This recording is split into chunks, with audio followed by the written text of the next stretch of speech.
Well, hello. We're back again for another session, and we'll have some of you that are live. So this is being filmed. And then, of course, I'll be putting this up on the YouTube channel.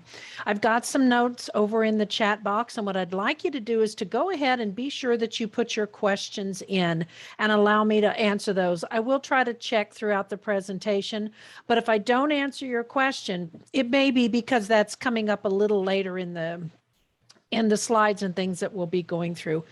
Please don't feel any hesitation to put some notes in or to reach out with your questions because I'm here to help you. I am Amy Rose Herrick, America's Profit Building Specialist. And what we're going to do today is we're going to talk a little bit about retirement this time. So as we're going through, whoops, not what we wanted to do. I just love technology sometimes. Anyway, we are sharing a screen and you should be able to see where it says retirement. After all, it's only money. When are you going to retire? Now, I work with a couple of different screens, so I will be coming back with my picture and looking at you at times. But as I go through, I'll just try to check back and check the chat now and then. And when I have multiple screens going up, sometimes it's a little difficult to get through, but work with me and I'll work with you. All right. Now, I'm going to probably have a different type of a conversation about retirement than you're used to. And when going through this, just kind of work through, and I'm hoping to also open your mind to some other alternatives that you have.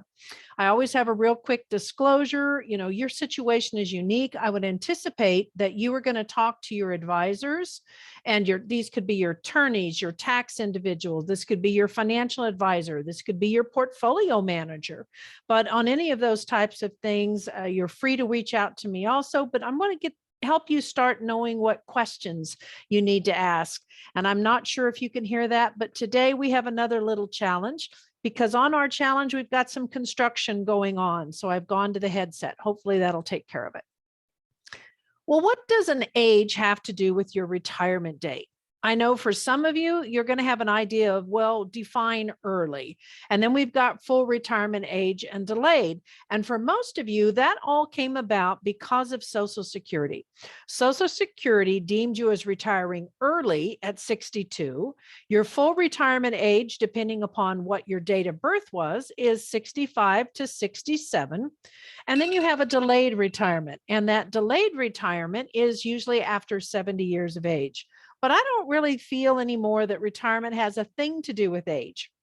You will see on the left-hand side where I've got some younger individuals. You know, there are individuals that they have had great success in life, or they have changed their lifestyle so that they are semi or mostly retired.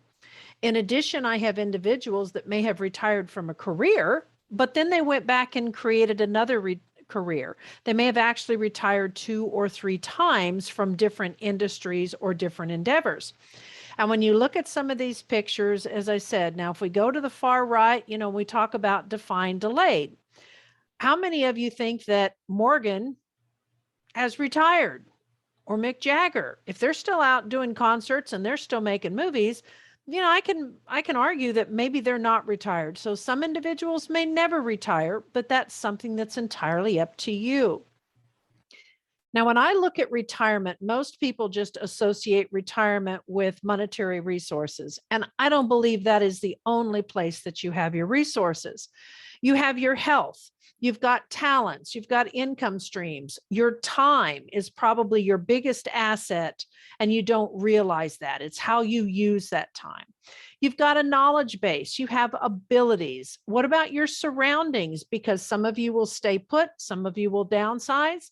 We're going to talk about some other lifestyles that can go along with retirement too. What are your desires?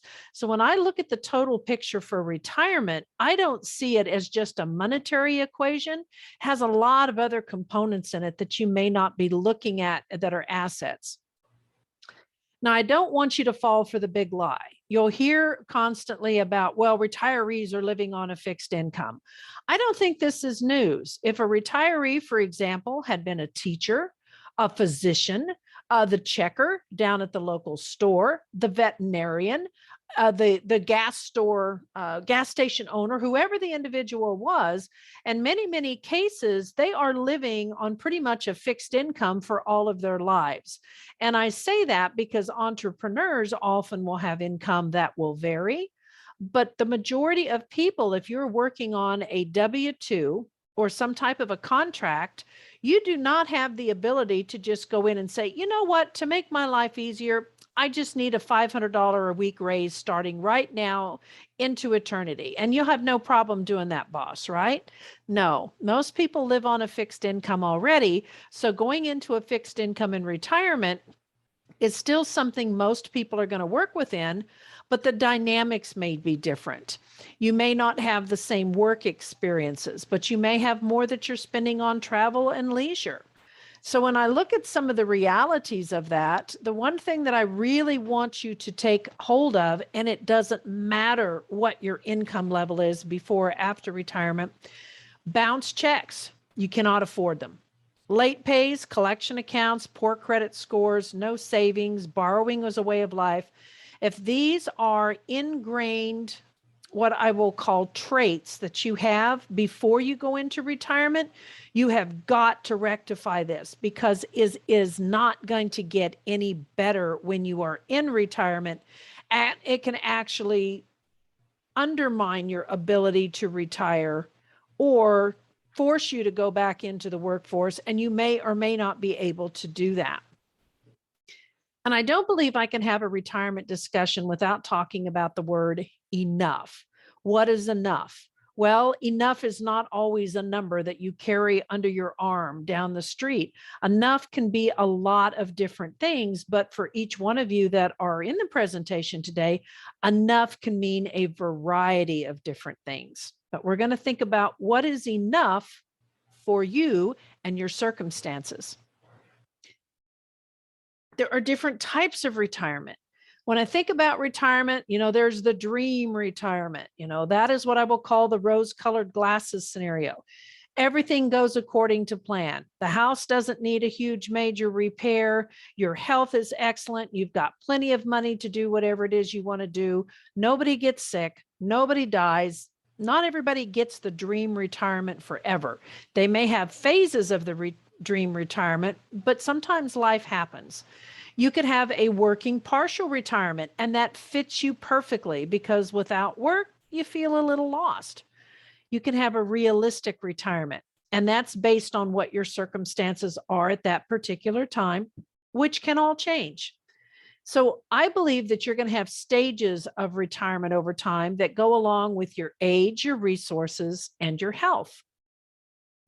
Some of you are going to be forced to retire, and it may not be for the reasons that you anticipated. Maybe you are married and your spouse requires care and you become the primary caregiver for whatever reason. Then maybe you have parents or you have another generation that requires that you step in. In order to do that, you need to let go of employment. Your family dynamics may change. Some of you may end up raising grandchildren.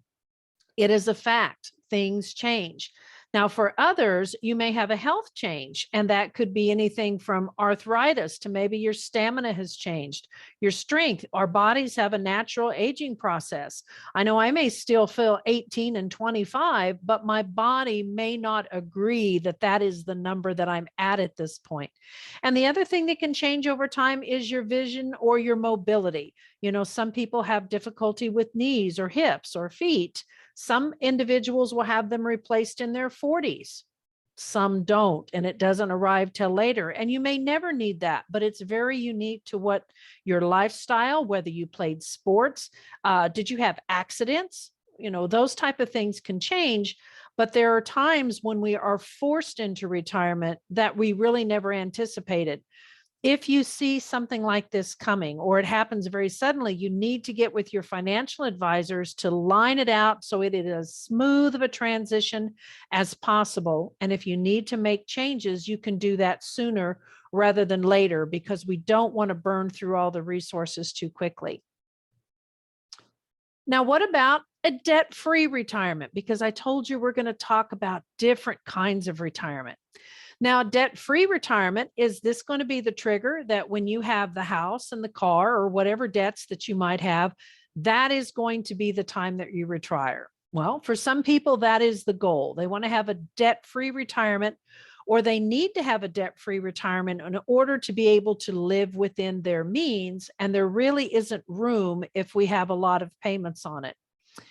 But I do want to tell some of you that if you are looking at housing or you haven't paid a mortgage off, whatever the reasons are, maybe you don't want to pay a mortgage off because you want to maintain an amount of money in your savings or retirement funds. The answer can be different for different individuals. It doesn't matter how old you are. You would be able to qualify for a mortgage, 15, 20, 30-year mortgage, and it's going to be based on your income. Now, whether your income happens to be Social Security or it happens to be Social Security and a pension, you will have some IRA withdrawals or retirement, but you can wipe those accounts out at any time. They're usually looking at your recurring income streams. Do you want a mortgage at that point? I don't know. It depends upon your dynamics, but it's certainly something that you could qualify for. And when we talk about retirement as a lifestyle, we go back to how do you rearrange, some of the pieces that you have in order for you to stay put. When I mentioned about the natural aging process, I'm going through it, others are too. What about the maintenance on the home that you're living in?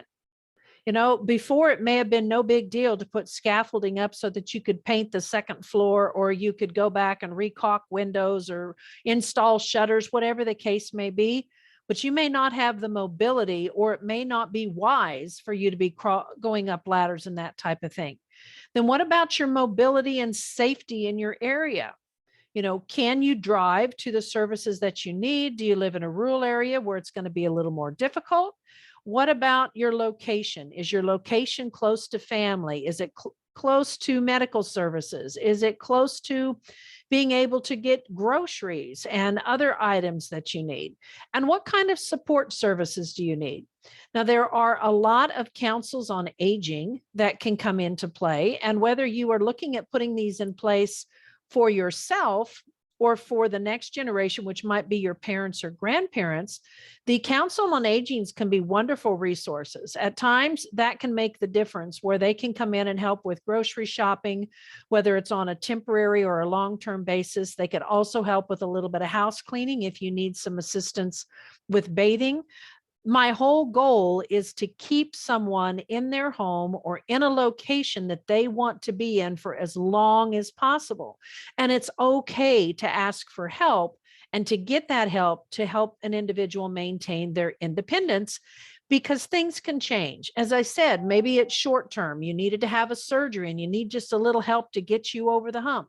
Maybe it is long term. It doesn't matter. We need to look at what's enough and on the resources to make the retirement that you've worked and waited so long for to be absolutely the best retirement for you that it could be. What about lifestyle in retirement? Well, some of you will think about, well, I'm going to downsize. We don't need the 5-bedroom house anymore. The kids only come to visit once a year. It's a lot of maintenance. Just vacuuming the house at this point is becoming an issue for me. Maybe you don't used to enjoy the large flower gardens, but now it feels more like a chore that is taking away your free time. Well, when you think about smaller, I don't think smaller is always cheaper. Can you afford the maintenance on the new location? If you downsize out of one house and go to the other, if you decide to go into a condo or something like that, you may have traded all of the exterior maintenance and you may have gained a pool. You may have gained, a exercise room, other activities, whatever the case may be.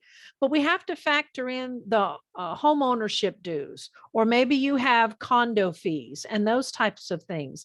Now, depending upon your location, when I say that downsizing does not always mean that you downsize your expenses. And that's something that we just work within the budget on how to make that work for you. Now, some of you may be thinking about, oh, well, when I retire, I'm going to move closer to my kids. That may be because not all children stay in the same geographic area with their parents. They get an education, jobs, spouses, those can all have them relocate and then to make ties into a new community. Well, what if you move and they move again? Are you going to plan to follow your children in those types of scenarios? Or is that nothing that's going to be on your radar at that point? What type of support services are there? What do you like to do? Now, the other thing that I see catches a few people unaware is if you live in a state that you have not paid state income taxes before, and you move to a state that has state income taxes, you need to watch those rates because your state income taxes could take an additional 3 to easy 7 or 8% of your income with a new tax burden that you never had before. So be very conscious of when you move, what those tax brackets are going to be. And let me give you a little hint that I've seen some retirees mess up on before. Let's say that you live in a state that has no state income taxes and you're moving to a state that does have state income taxes. And you decide that you're going to take a lump sum out of a retirement account that is going to be taxable to you because you're buying a new location. And you decide to wait until you have moved to the new location. This can cost you thousands of dollars. If you were take the withdrawal out where you were living that had no income taxes, or if it had no income taxes where you were going, in lieu of taking the money out where you were subject to state income taxes, again, you could preserve an additional 3 to 7 to 10% of that withdrawal and not lose it to taxes. So there are a lot of different things that can happen when we're thinking about retirement, whether it's sooner or later, that can we have a huge control on the money and how you can work within that. For some families, I've also seen them build some turnkey housing. Some of you have heard about the tiny house movement or small houses. If the children have a large enough piece of property, if the zoning allows it, maybe they will build an addition onto the house with a separate driveway.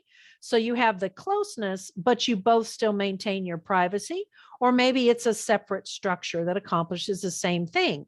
In many cases, that would be much less expensive than securing another property. And it may take care of the yard work, maintenance, and some of the other issues. So it's a dynamic to look at and what works with your family. Just to reiterate here, if you have any questions whatsoever, please put them in the chat or in the Q&A. What about retirement as a travel lifestyle? Now you're giving up the fixed location. Can you afford more travel? Where do you want to go? Where have you always wanted to go? Now, that's a little different from where you feel obligated to go. Now, if you are on a travel lifestyle, you may want to work it into your calendar that you go visit your children once or twice a year and plan on staying, whether you stay within their home, maybe there's a motorhome or a fifth wheel parked in the driveway that is your home away from home. Maybe you rent a house, an apartment, whatever works for you. But you also have to work into this where do you feel obligated to go? In some cases, it may be easier to bring family to you than to send and for you to go back to where the family is. If you're saving a significant amount of money with the travel lifestyle versus trying to travel and maintain a fixed location, you may have the resources to take the family onto some locations that they'd never get to see otherwise. Now, with the travel lifestyle, there are many individuals of a variety of ages that do a little bit of remote work, or they don't have to. And they are literally living out of 2 suitcases, or maybe it is a suitcase, an underseat, and a carry-on, whatever the case may be. But while the health is there, the desire is there. And now at present, travel can be a little bit more challenging. That will come back in time. But is a travel lifestyle something you've always wanted? And maybe it involves a motorhome traveling from coast to coast. I don't know. But it's your retirement and you should be able to build it any way you want. And when I talked about the different phases of retirement, there may be a travel portion of the retirement that you want to do before you go into a different phase, but don't discount a travel lifestyle.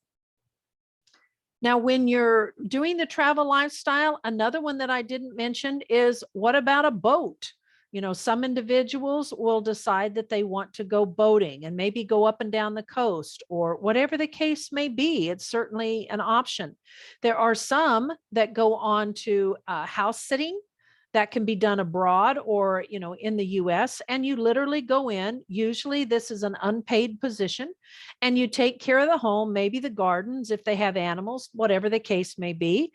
Those may be for a short period of time. They may be for a little longer, or you may have that type of arrangement if you want to keep a home base, but you don't want the house to be empty all of the time. So you've got a lot of options if you're thinking about travel as a lifestyle. Did you ever think about retirement as a volunteer lifestyle? Now, many of you have wanted to do things, but because of your work schedules or you were very limited, there were things that you couldn't do. There are groups all over the world. Some of them are going to be associated with your faith-based organizations. You may be in a faith-based organization that already has particular outreaches that they work with, that now is the opportunity where you could go serve for a short time or maybe a little bit longer. Globally, you've heard the term probably NGOs. That stands for non-governmental agencies. If you think about an organization like Doctors Without Borders, they really have no government affiliation. They are on their own, and there are all types of organizations from that. You can also see those that deal with dental, the ones who deal with eyeglasses. There's a variety of things. So if the volunteer lifestyle is something that you wanted to do for a season, a short period of time or longer, there's all types of ones that are available. There's also science-based research. One of the funnest ones that I saw several years ago was going to the island of Tonga, which I think would be amazing. And you would assist in shallow water in taking giant clams, the young ones, and putting those in circles, because the giant clams do best and growing, and also for repopulating and giant clam circles. Who would know? But there are many, many science-based organizations that are looking for volunteers. So I'm going to go back and mention that word is enough. What is enough for you is going to be different than what is enough for me or someone else. And if you can arrange your pieces to make it enough, go for it. Don't hesitate. I think it is something that we all sometimes wait too long. Now, when we're operating on a fixed income, then we usually have an annual budget. Some of you may be paid every month. Some of you may get dividends or some things once a year. Or if you are already at retirement age, maybe you're getting RMDs or you're taking withdrawals from retirement accounts. But regardless, we need to have an annual budget. Now, a couple of things you can do to help stretch it that I don't always see retirees thinking about to make more money out of what you have. If you're not using a cash back credit card, I think you should be looking at it. If you're always using a debit card, you're losing an opportunity. I use the example on the slide. If you're spending $2,000 a month and you have a 2% cash back card, that's an extra $480 a year you can be paid just for using the credit card to pay your bills. You can put your phone bill, your cable bill, gas, groceries, often your electric bill, whatever the case may be, anything you can pay with a credit card, it'll give you 2% cash back. This only works when you pay the bill off each month. So you're using this as a mechanism that the money piles up into the checking account because you're not doing a debit card, you're not writing very many checks. And then when you get the bill, you have an additional grace period. So paying off a $2,000 or $5,000 a month credit card bill is not going to be an issue. You're still spending the same amount of money. You're just paying it in one entry instead of multiple ones in order to get the cash back.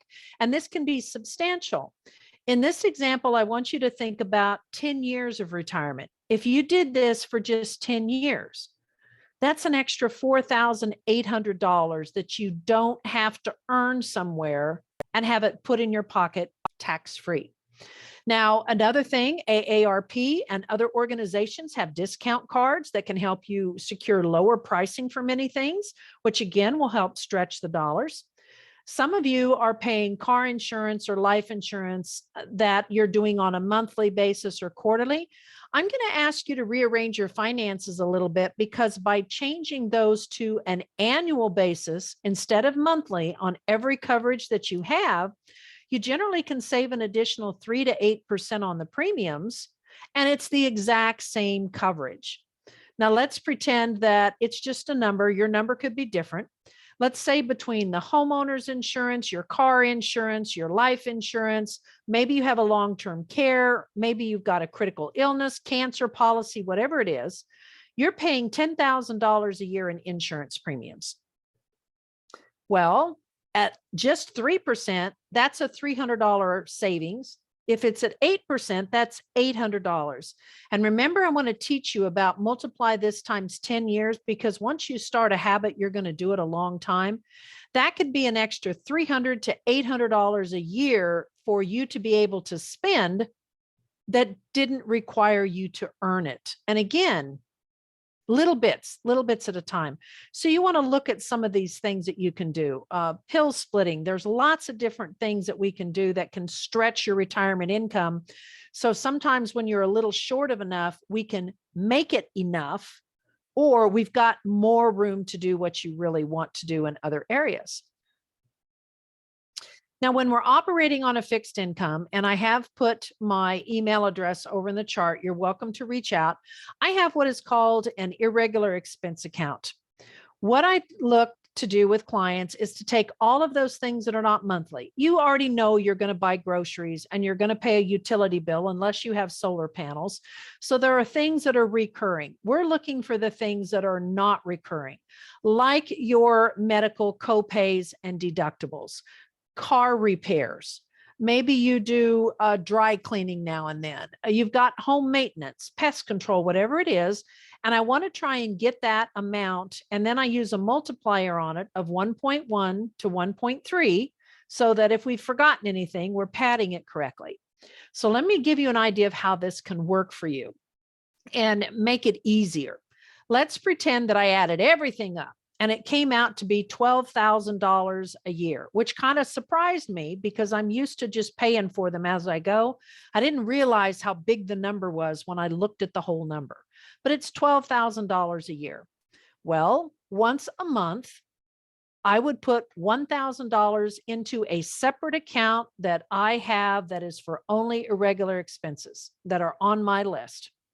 If I get paid every 2 weeks, maybe I put it in every 2 weeks. But regardless to how you put it in, I'm going to put in $1,000 a month. Now, what happens is this account, if you can look at my picture for a minute, this account goes like the tides. You know, you put money into it, and then we got to take some money out, and the value will go down. And this is just a repeated cycle. Now, what happens sometimes, excuse me, you don't need to take anything out. So what happens is it's kind of like a high tide. It goes up higher than the number that you're used to until we've got a big expense that brings it back down, like a roof repair, like buying a new set of appliances. Now we've went on vacation. Now we've, something big has happened.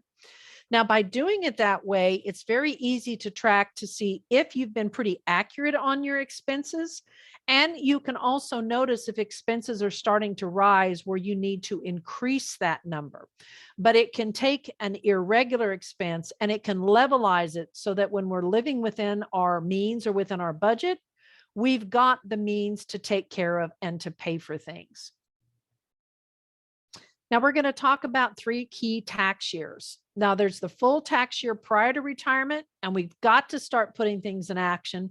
I really like to see it 2 years before, but at least a year before. Now that year that you retire, if you have not started Social Security is watching your earnings. Now, depending upon your age, you can have a ceiling on how much you can earn that year, or they will start taking benefits back. So let's pretend and understand, I don't know when you're going to be watching this video, and these numbers are indexed annually. So I'm just going to use this number as an example. You need to check the current numbers. For example, if I could not earn more than $20,000 And anything over $20,000, they take $1 away for every $2 I earned. If that year and I didn't time my retirement correctly, then let's say that I earned $30,000. Well, it's $10,000 over the $20,000 number. I would forfeit and have to give back $5,000 of benefits if I had been pulling them, which is very expensive. Most people don't realize this has happened until the second year. So we want to know that Social Security is watching your income. So you want to understand what the transition rules are so that you do not give any money back, because once you've given that money back, you will never see it again. So we've got to watch that. Now, the full year after you retire is a little bit different too. Whoops, let's go back here. Went one click too far. Because the full year after you retire, that's to me is kind of a transition year. Maybe you've exited from employment. Now you're trying to start a pension or you're trying to start Social Security, but you're really not level yet because there are a lot of different moving parts that are coming into play. You may also have to speak with your tax advisor and change your tax dynamics, your tax structures. I mean, many things are happening, whether you're moving or you're trying to get set up for a travel lifestyle, whatever it is, this transition year, you may want to look and determine whether you should take distributions out a little bit and wait till the following year or do it a year before, but you've got a lot of opportunity to control your tax bill to help you retain more of the money that you have accumulated in your accounts and to have the lowest possible. Now, on future tax years, things are going to change. Tax laws change, your income changes, your expense change, you may move. So don't get too comfortable. You want to have these conversations with your tax professional, at least on an annual basis. And somewhere between January and April may not be a very good time. But during the summer or the latter part of the year, when you have opportunities to make changes before the end of the current tax year and plan for changes you could make at the beginning of the following tax year, gives you a lot of ability to control tax liabilities and to avoid unwanted surprises. I'm really going to reiterate on this, and an example I have used many times. Most of you know what dominoes are. And if you've ever played dominoes, then as a kid or whatever, you would line them up, and as you knock them over, they would go in a straight line or a curly Q or a Y, whatever you did. Every time you put an entry on the tax return, it's like knocking another domino. And when you knock that domino over, and it's a tax domino, it's going to trigger something else to happen. It could be something that's good for you. It could be something that's bad for you because it will take money away. So knowing that you may need professional help to figure out where some of those tax domino triggers are can make the biggest difference for you. Now we're on taxes. So I want you to look, and if you would be so kind, put it in the chat, shout it out loud, whatever. I don't want you to feel embarrassed. We're all, having a good time here. Will the real federal tax bill please stand up on $75,000 of gross income? You're going to see in the examples, we're going to go through these, but I just want your opinion. We have $75,000 of gross income. You're going to see I have three different amounts that have on the far right-hand column, three different tax rates: 14.67, 5.02, 2.44. Which one of those do you think is the correct answer? Real quick, 14, 5, 2. Which one? Well, let's find out. Let's say that this individual has $75,000 of taxable income. We've got $20,000 of Social Security. It could be earnings. This is just an example how everybody is different. We have a $23,000 pension. We've got $7,000 coming in because they own a rental property. They're taking $25,000 out of the IRA, and altogether that income is $75,000. The taxes due with the pieces arranged in this way is $11,002. So when I look at that as an effective tax rate with the pieces arranged in this manner, the tax rate is 14.67%. Now, I don't know. That's just the federal. They may have to pay state income taxes too. That's an answer that I do not have, but it may have to be something that's part of the equation. So if you guessed 14.67, if I look at a partially taxable retirement, because we're going to rearrange the pieces just a little bit, you recognize the same Social Security, the same pension, we have the same rental property, but notice the difference. We have a Roth IRA, which is not taxable if we follow a couple of easy rules, or non-qualified money. That could be money that was in a CD. That could be extra money in checking. It was in savings somewhere else. So that's where they took the other $25,000. They still had $75,000 of income, but just having this one piece be different. When I mentioned how the dominoes fall, notice how the tax bill dropped to only $3,766. So by just changing one piece, the tax bill dropped to only 5.02% of income. Wow. So there's what, almost an $8,000 difference by how these pieces were arranged. Now, if you said that 5.02 was the right rate, congratulations, you were also correct. Let's look at our third example. We still have the same $20,000 Social Security. We have a $23,000 pension. They sold the rental property. They're taking money out of the Roth IRA or non-qualified, $25,000. Maybe they threw some of the money into a CD or arranged the pieces. That's where they're getting $7,000. Same $75,000 of gross income, but now look at what the tax liability is.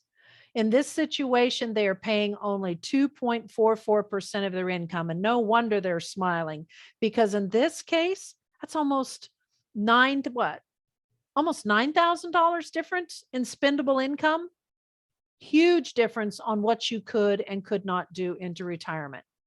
So just taking a quick look at that again, all three of the answers were correct. It depends upon how you arrange the tax pieces. Most of you will need a professional to help you with this and to determine what this could do. Now, step back and say, well, what is the difference? If we could change your tax bill by $8,000 a year, maybe you don't need to take as much out because you're not paying the tax bill, which would reduce it even further by arranging the pieces where we can.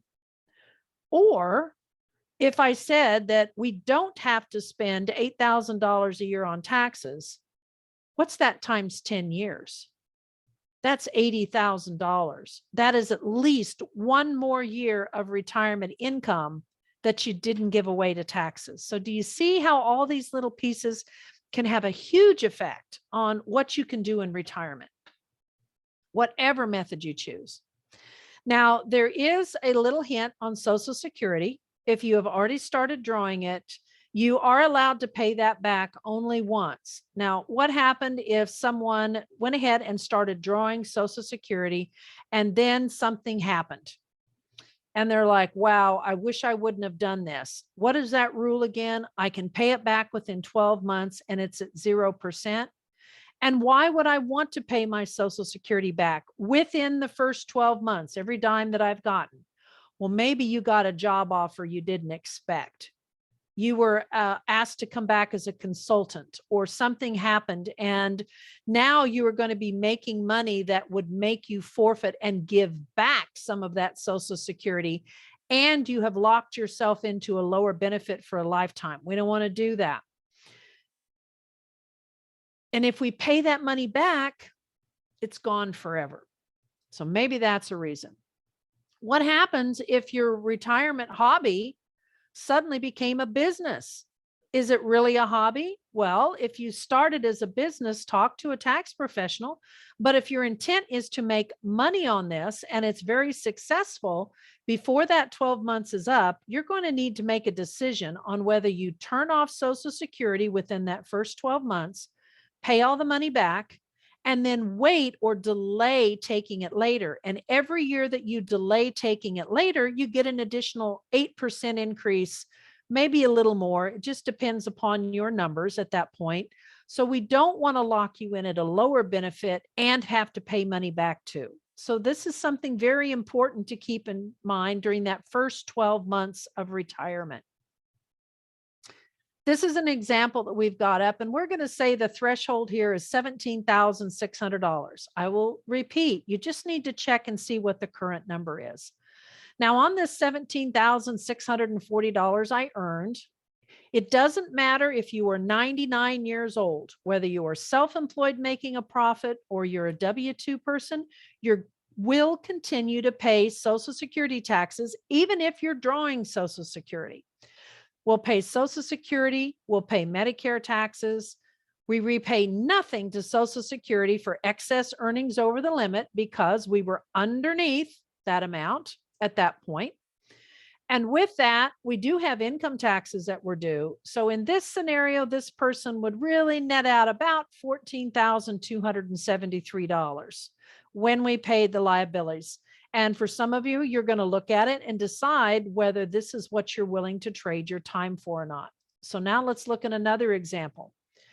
The earnings jumped to $22,500 and we still have the same threshold example. Well, your Social Security taxes went up, Medicare went up a little bit, but look at this. We had to repay $2,400 in Social Security benefits because we were over that $17,000 limit. So the difference between here and here divided by 2, that's what we had to give back. We also had income taxes that had to be paid. So in this scenario, they netted out about $15,749. In this scenario, if this person was from the first example working part of the year versus working longer in the year, you know, those extra 10 weeks a year that they worked, really, they were only earning about $3.32 an hour when you looked at what the ripple effects were of having that higher wage. And if I ask some of you that are watching at this point, would you be willing to sign up for a job that you knew that you were going to be working full time for 10 weeks and you were going to earn $3.32 an hour? Most of you would say, I am going to stay home. It is not worth it for me. I'll do something else. Now, in another final example, this one was paid $500 a week, which was $26,000 a year. There's our Social Security, Medicare taxes. Now we had to pay back over $4,000 in Social Security benefits. We had estimated income taxes. They netted out about $16,780. So it may look like they were making a lot more money because, you know, 26,000 sounds like more than 17. Surely I'm going to be getting ahead. But in this particular example, they worked an additional 17 weeks a year. So they worked 52 weeks instead of 35, where they wouldn't have to forfeit any Social Security benefits. And for those extra 17 weeks a year, wow, $3.69 an hour. You may or may not be willing to do that, or you may begrudge those last 17 weeks of the year. Now, if I was one final example, because I didn't talk to anybody before I went and triggered it, because I said, I'm 62 and I'm going to pull that money no matter what, and I'm going to cut back a little bit. $40,000 is even more painful, because at the $40,000 level, by the time you do Social Security, Medicare, this hurt badly because this individual had to pay back over $11,000 of their Social Security benefits. And you can be assured that that money was spent. They had income taxes that were due. So even though they thought they were going to keep making $40,000 and they were going to get their Social Security, that is not what happened.